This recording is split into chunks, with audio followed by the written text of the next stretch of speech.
मैं डॉक्टर भामा अग्रवाल राजीव गांधी राजकीय महिला महाविद्यालय भिवानी की ओर से हिंदी की इस कक्षा में आप सबका स्वागत करती हूँ, अभिनंदन करती हूँ। आइए बच्चों, आज हम कबीर की साखी संख्या 9 से अध्ययन आरंभ करते हैं। कबीर निर्भय राम जपी, जब लग दीवे बाती, तेल घटा बाती बुझी, तब सोवेगा दिन राती। प्रसंग प्रस्तुत साखी।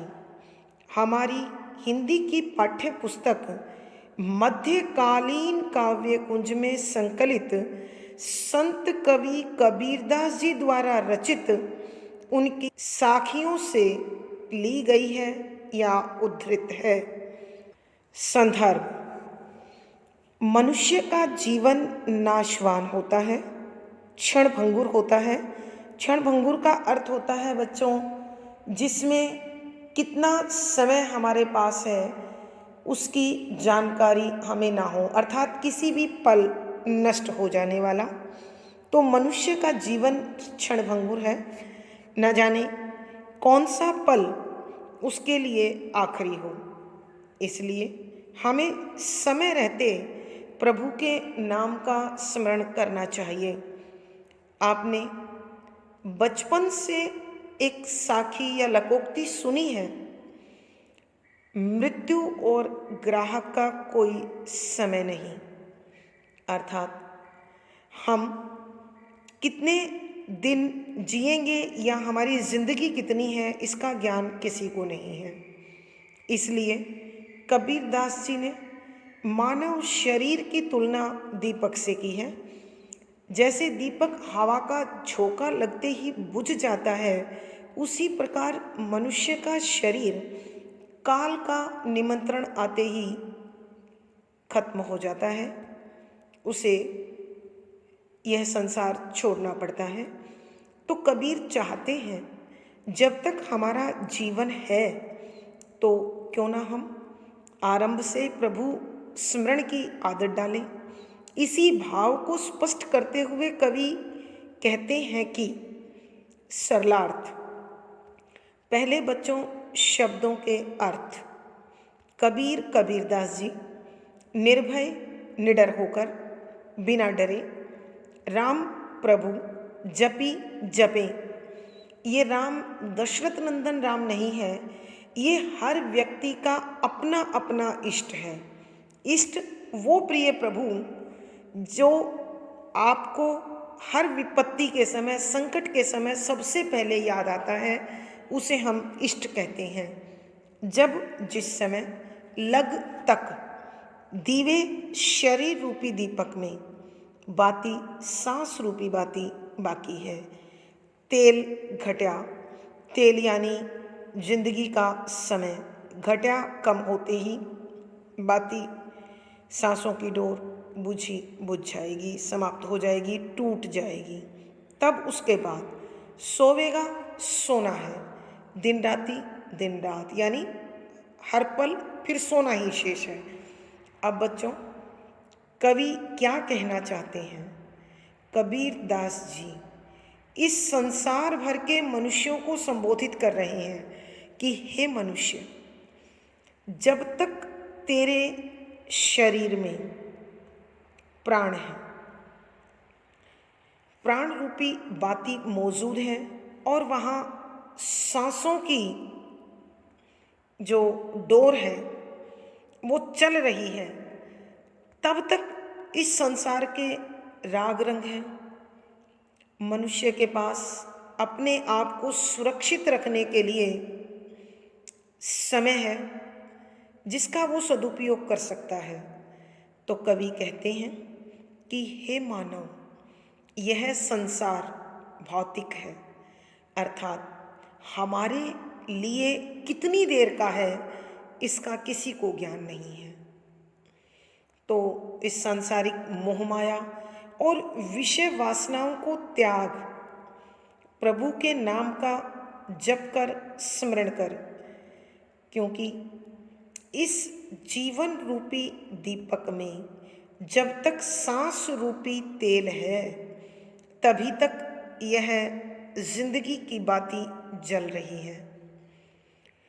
एक बार इस शरीर के जीवन से प्राण निकल गया तो फिर सोना ही सोना है। तो हे प्राणी, तू जब तक तेरे शरीर में प्राण है अवस्था का भ्रम छोड़ दे और प्रभु के नाम का जाप कर। प्यारे बच्चों, आपको जानकारी होगी कि बचपन में हम कहते हैं ये खेलने खाने के लिए है, यौवन खाने कमाने मौज मस्ती के लिए है, और प्रभु के स्मरण के लिए हम कहते हैं कि बुढ़ापे में और करना क्या है, प्रभु का नाम जपेंगे। लेकिन कवि हमें सचेत करना चाहते हैं कि बुढ़ापा हमें मिलेगा या नहीं मिलेगा, इसकी किसी को क्या जानकारी है। तो इंतज़ार मत कर, हर उम्र के आनंद ले और वो आनंद उठाते हुए प्रभु के नाम का स्मरण भी कर, क्योंकि ये जो समय तुझे प्राप्त हुआ है यह मोक्ष प्राप्ति का सीधा साधन है, रास्ता है। तो हर दायित्व का निर्वाह करते हुए प्रभु का स्मरण करें और इस शरीर को साधन बनाकर प्रभु प्रेम में इस प्रकार रम जाएं कि मजबूर होकर ईश्वर को हमें अपने चरणों में स्थान देना ही पड़े। कवि के कहने का भावार्थ यह है कि मनुष्य इस संसार के मोह में फंसकर आलस्य से भरा रहता है, अज्ञान से भरा रहता है और प्रभु के स्मरण से दूर रहता है। तो कवि सचेत कर रहे हैं कि हमेशा अपना ध्यान प्रभु के चरणों में लगाएं, नेक कमाई करें, ईमानदारी के रास्ते पर चलें, तो फिर कोई शोक कोई दुख मनुष्य को नहीं हो सकता। विशेष यहाँ कवि आरंभ से ही मनुष्य को ईश्वर स्मरण की प्रेरणा दे रहे हैं। संदूकड़ी भाषा में रचा गया पद है, शांत रस है, प्रसाद गुण है, प्रतीकात्मक शैली का प्रयोग हुआ है, लक्षणा शब्द शक्ति है, दोहा छंद है, गे शैली है। प्यारे बच्चों, आप देख रहे हैं कवि ने शरीर को दीपक, जीवन को प्राण, को तेल कहा है और सांसों को बाती कहा है, अतः रूपक अलंकार है। दिन राति में पदमैत्री अलंकार है और अनुप्रास अलंकार है। संदेश हर पद में है, अतः यहाँ अनुप्रास, सांग रूपक या रूपक, पदमैत्री, संदेश आदि अलंकारों का सुंदर सटीक प्रयोग हुआ है। साखी संख्या 10। कैसो कही कही कूकिए ना सोइए असरार, राति दिवस के कुकणों कबहू लगे पुकार। प्रसंग बच्चों पूर्ववत है। संदर्भ यहाँ कवि हमें सीख देते हैं कि हम ईश्वर के नाम स्मरण की ऐसी आदत डाल लें कि हर पल जुबां पर, जीभ पर, जिह्वा पर उसी का नाम रहे। कार्य कोई भी हो, दायित्व कोई भी हो, आयु कोई भी हो, सुख हो दुख हो, केवल उसका स्मरण ही मनुष्य के जीवन का एकमात्र लक्ष्य होना चाहिए। उठते बैठते, सोते जगते जब हम प्रभु को पुकारते रहेंगे तो कोई पल तो ऐसा अवश्य आएगा जब प्रभु हमारी उस पुकार को सुन लेंगे। ऐसा संदेश देते हुए कवि मनुष्य को समझाने की कोशिश करते हैं। सरलार्थ, पहले शब्दों के अर्थ। केशव, केशव शब्द का अर्थ है केशव, विष्णु, श्री कृष्ण, राम आदि। प्यारे बच्चों, ध्यान रखना, श्री कृष्ण राम यद्यपि सगुण है, लेकिन कबीरदास निर्गुण ईश्वर को मानते रहे हैं। अतः उनका राम दशरथ पुत्र राम नहीं है, उनका केशव यशोदा और नंद बाबा का पुत्र श्री कृष्ण नहीं है, विष्णु नहीं है, उनका ईश्वर है ओम। तो यहाँ केशव उसी के लिए प्रयोग हुआ है। कही कही, कह कह कर, बोल बोल कर, कूकिए, गाते रहिए। कूकना होता है, कोयल की आवाज़ को हम कूकना बोलते हैं, और कोयल की आवाज़ अत्यंत मीठी आवाज़ में गाई जाती है। या हम कहते हैं, जब भी मीठी आवाज़ की बात होती है तो हम कोयल की आवाज़ को याद करते हैं। ध्यान होगा बच्चों, स्वर कोकिला। तो यहाँ कूकिए से अभिप्राय है प्रेम के साथ, मिठास के साथ गाइए, ना नहीं। सोइए, सो जाइए। यहाँ सोना आँख बंद कर रात्रि में जो सोना है वो सोना नहीं है। असरार माने होता है बिना सार के, अर्थात अज्ञानता की नींद।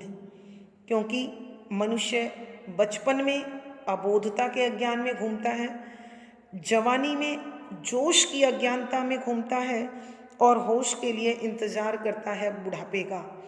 तो कवि यहाँ असरार से यही अभिप्राय ले रहे हैं, अज्ञानता की नींद।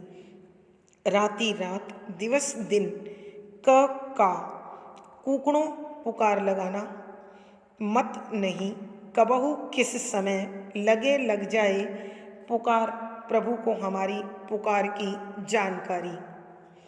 तो व्याख्या में बच्चों क्या कहते हैं कवि, देखिए कि कबीरदास जी सारे मानव समाज को संबोधित करते हुए कहते हैं कि हे मानव, तुम केशव केशव कहकर प्रेम से दिन रात प्रभु के नाम की पुकार लगाता रहे, और अज्ञानता की नींद छोड़ दे।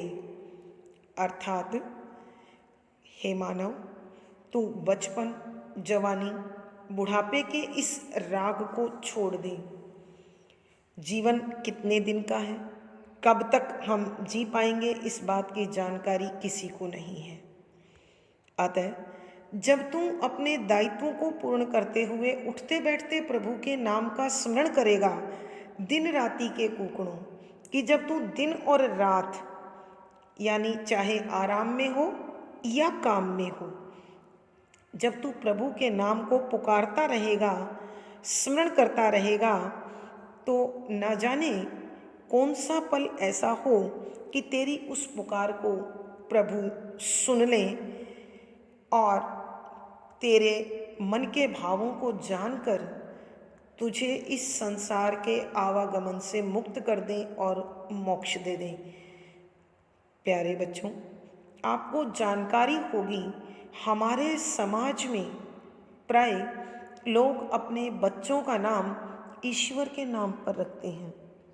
उसके पीछे भी हमारी यही धारणा है कि ज्ञानवश या अज्ञानवश, मोहवश या मोक्षवश हम प्रभु के नाम की पुकार लगाएं तो न जाने कब प्रभु हमारी पुकार को सुन ले और अपने चरणों में हमें अपना प्रेम भरा आशीष देकर स्थान दे दें।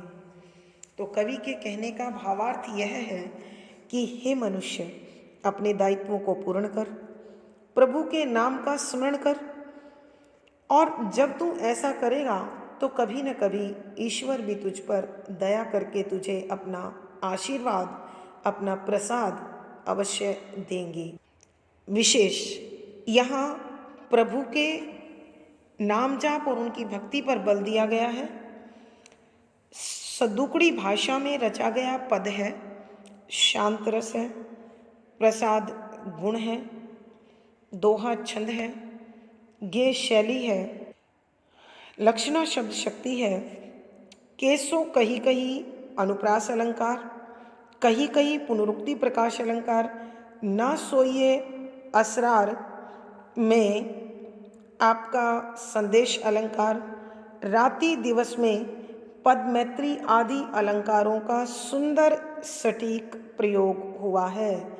धन्यवाद बच्चों। आज की कक्षा में बस इतना ही। अगली कक्षा में फिर मुलाकात होगी। आशा है आपको सब विषय समझ में आ गया होगा। वीडियो को लाइक करें, शेयर करें और चैनल सब्सक्राइब करें। धन्यवाद बच्चों। आपका दिन और जीवन मंगलमय हो, इसी शुभकामना के साथ आभार। धन्यवाद।